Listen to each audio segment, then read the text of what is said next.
ජංගම දුරකථන අලුත් අන්තර්ජාල පහසුකම් කොරෝනා වසංගතයත් එක්කම්ම ළමයිට දෙන්න කියලා පාලකයෝ අනුදැනවා දාලා දුන්න පෙරද කොටසක් මානසික රෝහල් වලට ගියා කොටසක් මව්පියෝ යනකොටා ගත්තා අරුබුද හදාගත්තා සමහර දරුවන්ට ගහලා මැරුවා රම්පාර දිහා දැක්කා නේද ළමයි ගේම් ගැහුවා එක්ලාස 50000යි එක්ලාස 60000යි විනාශ කළා මව්පියන්ගේ සල්ලි දවස් 20ට 25ට දෙමව්පියෝ අර දරු පැටියාව ආලම් පොලිසිය යනවා මහ විනාශයක් කළා දැන් සමීක්ෂණ කරලා වෛද්‍යවරු පඬිවරු සමීක්ෂණ වාර්තා දෙනවා අනාගතයේදී ලංකාව ගොළුවෝ හැදේ. ඇයි කතා කරන්නේ මේ උංගුප්ත වරවව බණි සමාජ සබඳතා නැති හුදකලා ජාතියක් හැදෙනවා. මානසික ආතතියෙන් මානසික රෝගීන් බෝ වෙනවා. ඇස්වල සෛල ස්නායු පිච්චිලා අන්ධයෝ බිහි වෙනවා. මේ විදිහේ පටු මිනිස්සු ජාතියක් පෞකාර පිරිසක් පරාජිත ජාතියක් මේ දේශය ඇතුලේ නිර්මාණය වෙනවා පුතා. සැබෑ වැඩිහිටියාගේ අවවාද අනුශාසනා නොලැබීමෙන් සැබෑ වැඩිහිටියෝ තෝරාගෙන නැති කමෙන් අපේ රටේ ඕන තරම් තියෙනවා පේන්න. සුතංච බහුශ්‍රුත භාවය ඕන පුතා දියුණු වෙන්න ණය නැති වෙන්න සතුටින් ඉන්න කාටවත් කරදරයක් නැති වෙන්න බහුශ්‍රුත බොහෝ දේ දන්නා බව බොහෝ දේ ඇසූ පිරූ තැන් ඇති බව මිනිහෙකුට තියෙන්න ඕන. වසංගතේ එනකොටම මට බෑ කියලා මට නෑ කියලා හැම වෙලාවෙම අනුන්ට අතපාලා ජීවත් වෙන්න වීරිය කරන වෙලාවේ Tamanට හැකි ශක්තියකින් නැගී හිටින්න මොනවා හරි හස්ත කර්මාන්තයක් ප්‍රඥාවෙන් නිර්මාණ ගුණයකින් යමක් හම්බ කරගන්න දෑත දෙපය වැරවීරියෙන් මේ මහ පොළොව තම්බපන්නි වැල්ල හාරලා මොනවා හරි හිටවාගෙන කණ්ඩ දිරිය වඩන්න බහුශ්‍රුත භාවය ඕනේ. අතීත වර්තමාන අනාගතය පිළිබඳව දක්නා නුවණින් ක්‍රියා කරන්න බොහෝ දේ අසූ පිරූ තැන් ඇති මිනිහෙක් වෙන්න ඕනේ. එතකොට ලෝකෙ දිනන්න පුළුවන්. අනිත් කාරණය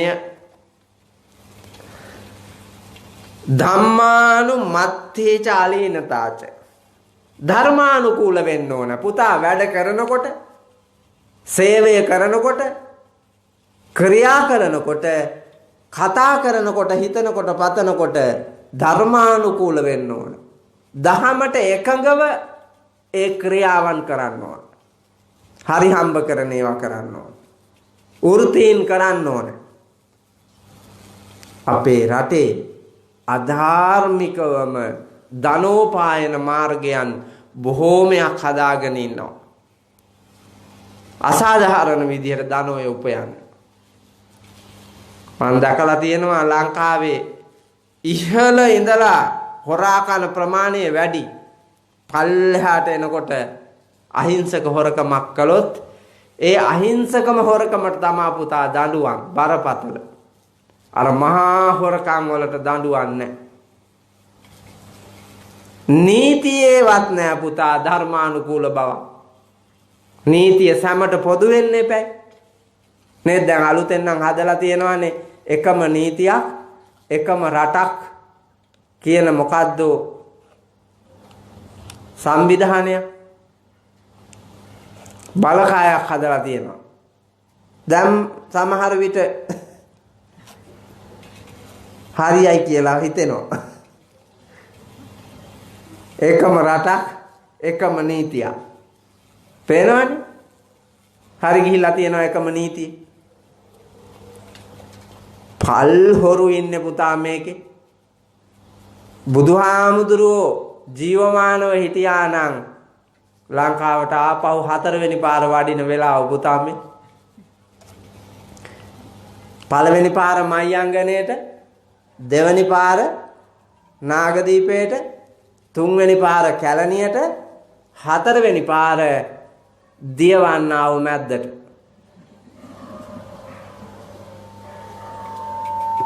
ඇයි?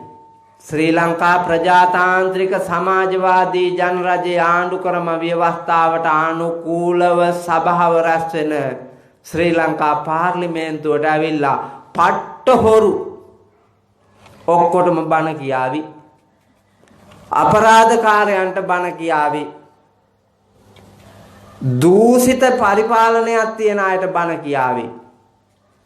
රට නිර්මල ගමනක් ගෙනියන්නට හැකියාව ඇත්තෝ එතන සිටියේදී රටවැසියෝ කවරක් නම් කරන්නද? කෙසේ නම් දිවි ගෙවන්නද? කෙසේ සුබ ගමනක් යන්නද? අපි බණ කිව්වාට මන් දන්නවා ඇතැම් ධර්මකාරණා ගරු කරමින් රටවැසියාට යාගත නොහැකි. හේතුව ප්‍රතිරූප දේශ වාසෝච සුදුසු ප්‍රදේශයක් නෑ අපිට ජීවත් වෙන්න. සුදුසු රටක් නෑ ජීවත් වෙන්න. සුදුසු මගක් නෑ තෝරගන්න. යන්න. ඒ නිසා අමාරුවෙන් හරි කමක් නෑ. දුක් විඳගෙන ධාර්මිකව පුතා කොච්චර නැති වුණත් හොරා කන්න ඕනේ නෑ. හොරකම් කරන්න එපා. ඉල්ල ගන්න එක වෙනම දෙයක්. හොරා කන්න ගියොත් ඔබත් ඉවරයි. ඔබ හා බැඳුණු ලෝකෙත් ඉවරයි. ඒ හින්දා පින් සිතින් සත්තු මරලා, හොරකම් කරලා, කසිප්පු පෙරලා ලැජ්ජ නැතුව මන් දැක්කා කියනවා රටේ සල්ලි මදි හින්දා ඇරියේ බාර් ටික කියලා කිව්වනේ. බාණ්ඩු ශ්‍රී ලංකාවේ බෞද්ධයාගේ දේශය බුද්ධ ධර්මයට මුල් තැන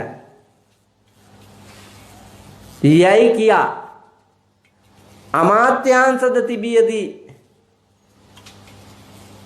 මෙහෙම ගොන් කතාවකුත් කිව්වා. ඒ තරම් අධාර්මිකයි පුතා. ඒකෙන් අත මිදී නිර්මාණශීලී පින්වත් ගමනක් යන්න ගිහි පැවිදි අපි ඔක්කොගෙම ඇහැ කන ඇරෙයි නම් ඒක තමයි වටිනාකම. ධර්මානුකූල වෙන්න ඕන. අලීනතාචය කම්මැලි නැති වෙන්න ඕන පුතා.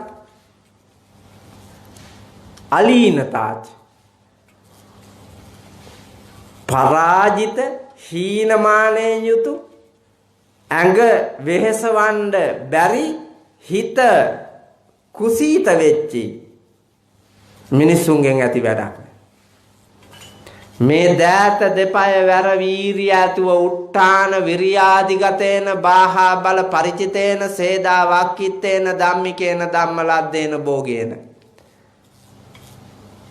දෑත දෙපය වෙහෙසවල නොපසුබට උත්සාහයෙන් සේදා වක්කිත්තේන දාඩිය වැක්කරනකම් මිහි මඩල මත ඉරට බය නැති, අඳුරට බය නැති, සුළඟට බය නැති, හඳට බය නැති, සතාට සිව්පාවාට නපුරු ගොරහැඩි යකුන්ට බය නැති සම්‍යක් දෘෂ්ටියෙන් වීරිය කරන මිනිස්සු පුතා කාටවත් ණයක් නැහැ, කාටවත් බයක් නැහැ. හැමෝගෙම සතුට රඳවමින් තමන් ප්‍රීතිමත් පෝසත් ලෝකයක් නිර්මාණය කරන. එතෙන්ට යන්න මහන්සි ගන්න. ඒක තමයි බලාපොරොත්තු වෙන න්‍යාය. ඒ උත්තරීතරත්වය පසක් කරන්නට නම් පින්නතුනි ලෞතර බුදුරජාණන් වහන්සේ 45 වසක් ඔබට මට අපිට දේශනා කොට වදාළ මේ උතුම් සද්ධර්මයේ නිතර නිතර නැවත නැවත පරිහරණය කරමින් සිතමින් බලමින් විමර්ශනය කරමින් ප්‍රායෝගිකව ඔබට හැකි පමණින් ක්‍රියාත්මක කරන්න මහන්සි ගන්න.